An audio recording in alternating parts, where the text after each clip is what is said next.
कुछ साल पहले अमित शाह ने बयान दिया, एक बार नहीं अनेक बार, कि अब बीजेपी की सरकार 40-50 साल चलेगी। हां, और मैं सोच रहा था कि यह व्यक्ति कैसे कह सकता है, इसको कैसे मालूम कि बीजेपी की सरकार 40-50 साल चलेगी। हम सब राजनेता हैं, जनता क्या करेगी, जनता के दिल में क्या होता है, जनता ही जानती है। तो ऐसा बयान देना कि अब हमारी सरकार 40-50 साल चलेगी, यह अजीब सा बयान है। और उस टाइम मैंने सोचा था कि इसको कैसे मालूम कि 40-50 साल के लिए सरकार चलेगी। और अब सच्चाई पूरे देश के सामने आ गई है। वो ये बात इसलिए कह सकते हैं कि वो वोट चोरी करते हैं, और ये चोरी इन्होंने अभी नहीं चालू की। मैं आपको बता रहा हूं, एक दिन ये आएगा बाहर। ये चोरी सालों से हो रही है। ये चोरी गुजरात में पहले शुरू हुई, उसके बाद 2014 में नेशनल लेवल पे आई, उसके बाद चुन चुनकर ये लोग स्टेट जीतते हैं और हरवाते हैं। और ये बात मैं नहीं कहता था क्योंकि मेरे पास सबूत नहीं था, क्योंकि मैं आमतौर से ऐसे मंच पर मैं झूठ नहीं बोलता हूं। मैं वही बोलता हूं जो सच है, जिसके बारे में मुझे पूरी जानकारी है। इसलिए मैंने बहुत सालों, मुझे लगा और आप सबको भी लगा, मुझे लगा कि कुछ ना कुछ गड़बड़ है।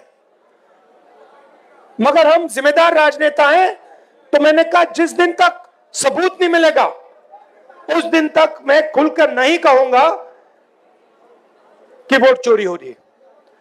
और फिर क्या होता है, महाराष्ट्र और हरियाणा के चुनाव आते हैं, सबसे पहले डेट बदल देते हैं, चुनाव की डेट बदल देते हैं। जो इलेक्शन कमीशन को चुनने का तरीका है, मैं मोदी जी के साथ बैठा हूं, मैं आपको बताता हूं चुनने का क्या तरीका है। चुनने का तरीका है, प्रधानमंत्री डिसाइड करता है इलेक्शन कमिश्नर कौन बनेगा। वहां पे विपक्ष के नेता को बैठा देते हैं, वो सीधा कहते हैं भैया हमें लग रहा है कि इस आदमी को बनना चाहिए, विपक्ष का नेता रोक नहीं सकता। फिर 2023 में, भैया शांत हो जाए, 2023 में बीजेपी ने एक नया कानून बनाया। क्या था कि इलेक्शन कमिश्नर पर कोई केस नहीं लगाया जा सकता है। आप सोचिए, हिंदुस्तान के सब नागरिक पर केस लगाया जा सकता है। आप कुछ गलत करो, पुलिस आ जाएगी, एफआईआर हो जाएगा। 2023 तक इलेक्शन कमीशन और इलेक्शन कमिश्नर पर केस किया जा सकता था। 2023 में छुपे बीजेपी ने कानून बदला। नया कानून कहता है कि इलेक्शन कमिश्नर पर कोई जुडिशियल कार्रवाई नहीं की जा सकती, कोई केस नहीं लगाया जा सकता। अब आप पूछिए अपने आप से कि यह कानून क्यों बनाया गया? चोरी करवाने के लिए, कि ये लोग बिना डरे चोरी कर पाए। तो महाराष्ट्र में इन्होंने क्या गलती की, ये थोड़ा ज्यादा कर दिया। गलती से ये डरे हुए थे तो इन्होंने कहा कि भैया महाराष्ट्र का चुनाव है, हरियाणा का चुनाव है, इसको जीतना है। इन्होंने चोरी थोड़ी ज्यादा कर दी, हमने पकड़ ली। जैसे जैसे अगर कोई आपके बटुए से 10 रुपए चोरी करे, शायद आपको पता ना लगे, मगर अगर एक दिन आपके बटुए में से 1000 रुपए गायब हो गए तो आप कहोगे भैया ये तो किसी ने चोरी की है। यही हुआ हरियाणा में और महाराष्ट्र में। महाराष्ट्र में आप सुनिए, महाराष्ट्र में लोकसभा में हमारी पार्टी जीतती है, स्वीप करती है, ज्यादा से ज्यादा सीटें महाराष्ट्र में हमारा गठबंधन जीतता है।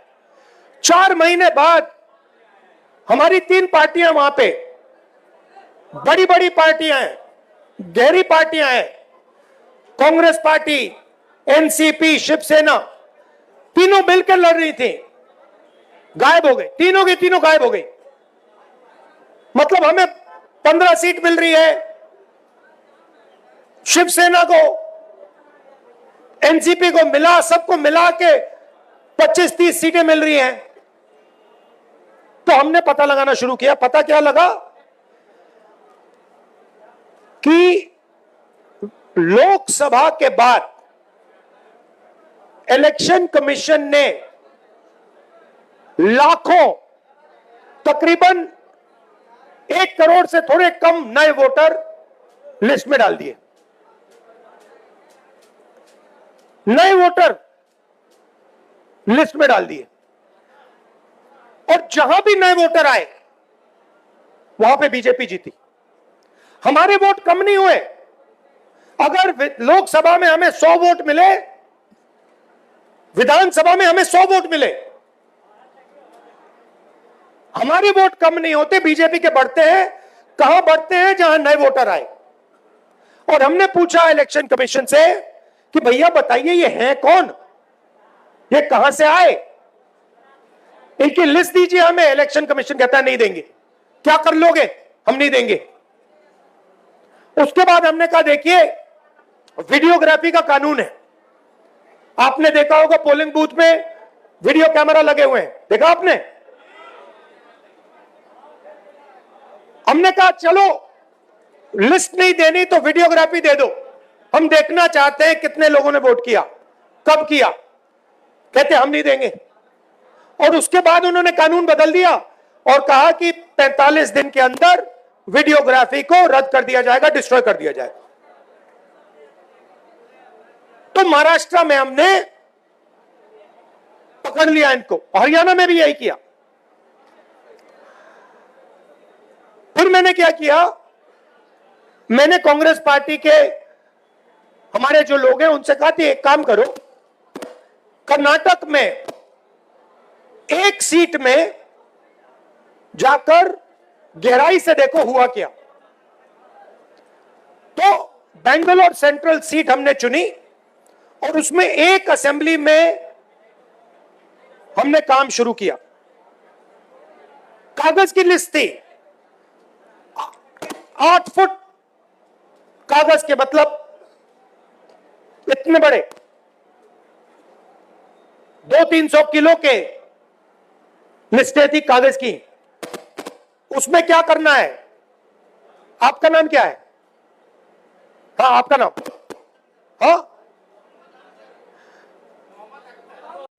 उसमें क्या करना पड़ा हमें? मोहम्मद अख्तर जी का चेहरा लाखों दूसरे चेहरों से फोटोग्राफ को मिलाना पड़ा। मतलब इनकी फोटो देखी और हर फोटो से मिलानी पड़ी, इनका नाम देखा, हर नाम से मिलाना पड़ा, इनका एड्रेस देखा, हर एड्रेस से मिलाना पड़ा। 6 महीने लगे। 30-40 लोग 16-16 घंटे काम किए। हमें पता लगा कि महादेवपुरा असेंबली में 1 लाख फर्जी वोटर थे। कोई वोटर 4-5 बार उसका नाम आ रहा है, इस बूथ में आ रहा है, इस बूथ में आ रहा है, इस बूथ में आ रहा है, उस बूथ में आ रहा है। छोटा सा घर है, एक बेडरूम का घर है, उसमें 70-80 लोग रहते हैं। जब हमने आदमी भेजा, भाई पता लगाओ इसमें 70 लोग रहते हैं, कहते भैया यहां तो कोई रहता नहीं है, यहां तो 4 लोग रहने। 1 लाख नए वोटर इन्होंने एक असेंबली में ऐड कर दिए। अब सुनिए, अगर आप उस असेंबली को हटा दो, माधेपुर वो बेंगलोर सेंट्रल में 7 असेंबली हैं, अगर आप उस असेंबली को हटा दो तो 6 की 6 में कांग्रेस पार्टी जीत रही थी। अगर आप वो एक असेंबली जोड़ दो, वो जो 1 लाख वोटर ऐड किए वो सारे के सारे बीजेपी को गए और बीजेपी लोकसभा जीत गई। अब हमने प्रेस कॉन्फ्रेंस की, देश के सामने, दुनिया के सामने, और दूध का दूध पानी का पानी हो गया। आप नोट करो, बीजेपी के एक नेता ने, आमतौर से हर चीज पे टिप्पणी करते हैं, मेरे प्रेस कॉन्फ्रेंस पे बीजेपी के एक नेता ने बयान नहीं दिया। मोदी जी ने एक शब्द नहीं बोला, अमित शाह ने एक शब्द नहीं बोला। जब चोर को पकड़ा जाता है, चोर बिल्कुल चुप हो जाता है। जब पुलिस वाले उससे पूछते हैं क्या किया, बिल्कुल चुप हो जाता है, कुछ बोलता नहीं हो, क्योंकि जानता है कि भैया पकड़ लिया, फंस गया। तो ये हुआ है। अब वोट का क्या मतलब है? आप कहोगे ठीक है भैया, बीजेपी वोट ले गई, वोट बढ़ा दिए, बिहार में 65 लाख वोट कम कर दिए। अच्छा, इनका तरीका मैं आपको बताता हूं। ये क्या करते हैं, ये 65 लाख वोट कम करेंगे और फिर 65 लाख वोट जोड़ेंगे, ये इनका गेम है। तो अब आप भैया भैया माइक तो ठीक कर दो।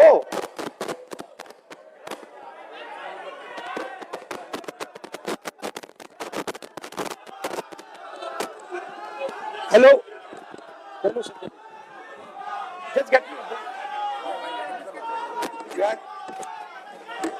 ये भैया कह रहे हैं कि हिल रहा है इसलिए बाइक नहीं चल रहा। भैया ये बिहार की क्या हालत है कि मेज हिल रही है तो माइक नहीं चल रहा।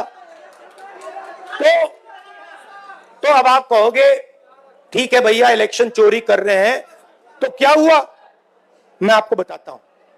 देखिए, इस संविधान में लिखा है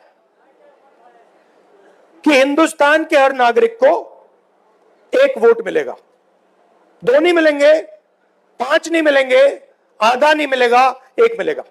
मतलब अगर दलित है, ईबीसी है, पिछड़े वर्ग के हैं, मुसलमान हैं, हिंदू हैं, जो भी हैं, 1 वोट मिलेगा, 2 नहीं, आधा नहीं। अंबानी जी का जो बेटा है उसे उतने ही वोट मिलते हैं जितने देश के सबसे गरीब बच्चे को मिलते हैं, 1। और वोट को सबसे ज्यादा किसको जरूरत होती है? आप क्या सोचते हो, अंबानी जी को वोट की जरूरत है? कोई फर्क पड़ता है उनको? वोट डाले ना डाले कुछ फर्क नहीं पड़ता। बैंक के दरवाजे उनके लिए खुले हैं, कर्जा माफ उनका खटाखट होता रहता है। उनका बच्चा कहता है भैया मुझे बिजनेस करना है, 2 मिनट में बिजनेस कर सकता है। वोट किसको चाहिए? वोट हिंदुस्तान के गरीब लोगों को चाहिए, क्योंकि इसके बिना आपके कोई अधिकार नहीं है। आजादी से पहले जब आपके पास वोट नहीं था, कोई अधिकार नहीं था। दलितों को कहा जाता था कि भैया आपको हम छुएंगे नहीं, आप यहां अपना चेहरा नहीं दिखा सकते।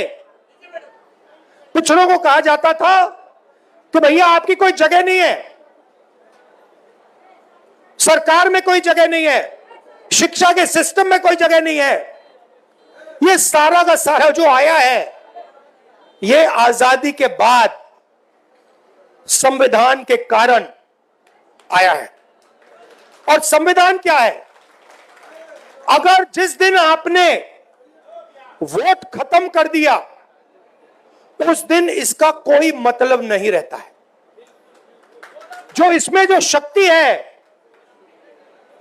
ये किताब नहीं है, ये हिंदुस्तान की शक्ति है, हिंदुस्तान की आत्मा की शक्ति है। वो शक्ति इसमें कहां से आती है? वोट से आती है। वोट निकाल दिया तो जो भी इसमें लिखा है उसका कोई मतलब नहीं है, क्योंकि शक्ति नहीं है उसमें, पावर ही नहीं है, दम ही नहीं है। दम वोट से आता है। अब मोदी जी ने पहले कहा, याद रखिए, ये जो आरएसएस के लोग हैं ये तिरंगा को सलूट नहीं करते थे, ये नहीं करते थे। अभी खड़े हो जाते हैं ऐसे, मगर दिल अंदर दूसरा करता है, क्योंकि ये जानते हैं कि ये जो किताब है ना, ये पिछड़ों को, ईबीसी को, दलितों को, गरीब जनरल कास्ट के लोगों को, महिलाओं को आगे बढ़ाने की किताब है, उनके अधिकार की किताब है, और वो अधिकार नहीं देना चाहते। तो ये इसको चुनाव में इन्होंने कहा, बड़े बड़े नेताओं ने कहा हम संविधान को बदल देंगे, बदल देंगे, और हमने कहा ऐसे नहीं होगा, सपने मत देखो, संविधान को कोई शक्ति नहीं बदल सकती।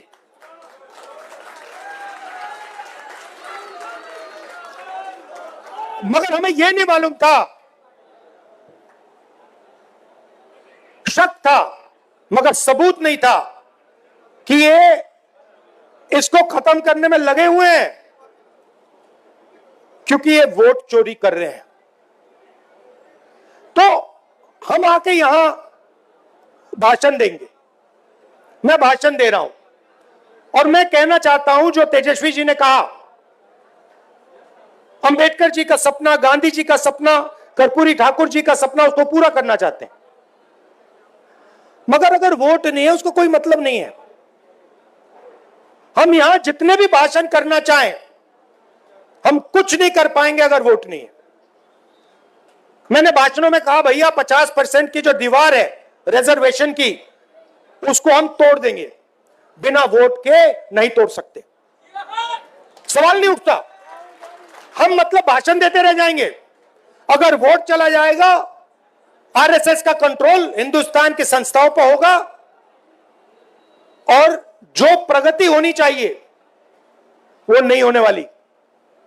इसलिए हमने वोटर अधिकार यात्रा यहां शुरू की। आप क्या सोचते हो, एक बार आपका वोट चला गया उसके बाद भैया राशन कार्ड जाएगा, उसके बाद आवास जाएगा, उसके बाद जमीन जाएगी?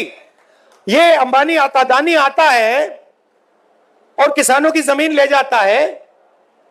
किसान लड़ कैसे पाते हैं? लड़ इसलिए पाते हैं क्योंकि ये है, क्योंकि किसान कहता भैया अगर आपने हमारी जमीन ली तो देखना चुनाव में हम आपको दिखा देंगे। अगर ये चला गया तो किसान कुछ नहीं कर पाएगा, मजदूर कुछ नहीं कर पाएगा, सारा का सारा डर जो है चला जाएगा। मोदी जी आपको टीवी पे दिखते हैं, एक बार चोरी पूरी हो गई वो दिखेंगे भी नहीं, वो अंदर बैठ जाएंगे रेसकोर्स रोड के। वो अलग बात है कि थोड़ी देर बाद बैठना पड़ेगा उनको, क्योंकि इतना गुस्सा है जनता के दिल में। बिहार को देखो, यहां पे आप यात्रा में आओ, देखो क्या हो रहा है। मतलब लाखों लोग आ रहे हैं, कह रहे, बच्चा बच्चा कह रहा है वोट चोर, वोट चोर, वोट चोर। अच्छा, बच्चे को समझ आ गई बात। मेरे पास बच्चे आ रहे हैं, कान में कह रहे हैं वोट चोर, वोट चोर है, वोट चोर, मोदी वोट चोर है, और मीडिया वालों की बात समझ नहीं आ रही।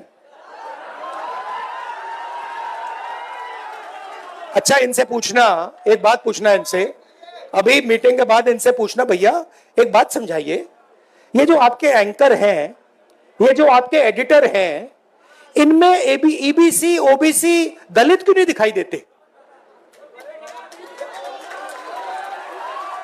ये जो बड़े बड़े रिपोर्टर हैं, ये करते हैं, टॉक शो करते हैं, डिबेट करते हैं, इनसे पूछिए भैया 90% आबादी इसमें है क्यों नहीं? एक आपको ओबीसी नहीं मिलेगा, एक दलित नहीं मिलेगा, एक बैकवर्ड नहीं मिलेगा, नहीं मिलेगा, पूछ लो, एक नहीं मिलेगा। ये भैया आपकी आवाज नहीं है, ये बात याद रखिए, ये नरेंद्र मोदी की आवाज है। इनकी गलती नहीं है बेचारों की। देखिए, इनको सैलरी लेनी है, इनको बच्चों को स्कूल भेजना है, इनकी गलती नहीं है, इनके मालिकों की बात कर रहा हूं, इनकी मजबूरी है बेचारों की, है ना?